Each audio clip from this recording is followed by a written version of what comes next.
Hello everyone, welcome back to Nandini ఆర్డవై foods. ఈరోజు మేము chicken masala gravy with maida chapati చేసుకున్నాము. చికెన్ మసాలా గ్రేవీ ఎలా చేసుకోవాలంటే మా స్టైల్లో ముందుగా చికెన్ను ఉప్పు, కారం, పసుపు వేసి మ్యారినేట్ చేసుకొని పక్కన ఉంచుకోవాలి. తర్వాత బాండాలు పెట్టి ఆయిల్ వేసుకొని ఆయిల్ హీట్ ఎక్కాక మసాలా దినుసులన్నీ వేసి తర్వాత పచ్చిమిరపకాయలు, ఆనియన్స్ను వేసుకోవాలి. అల్లం వెల్లుల్లి పేస్ట్ కూడా యాడ్ చేసుకోవాలి. మేమైతే మర్చిపోయాము. ఆయిల్లో బాగా ఆనియన్స్ని వేయించుకోవాలి. తరువాత టమాటాలను యాడ్ చేసుకోవాలి.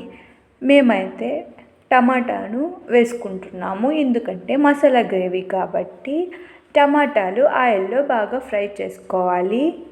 టమాటాలన్నీ ఆయిల్లో మగ్గాక మేము ఇప్పుడు అల్లం వెల్లుల్లి పేస్ట్ను వేసుకుంటున్నాము, ఎందుకంటే ముందు మర్చిపోయాం కాబట్టి.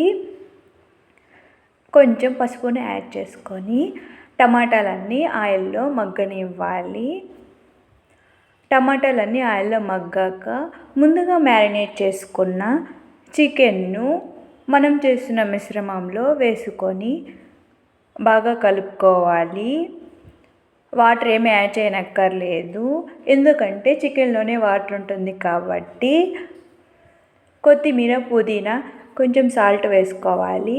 మేము ఇన్స్టెంట్గా చేసుకున్న మసాలాను వేసుకున్నాము. తర్వాత పెరుగును కానీ వేసుకున్నాము.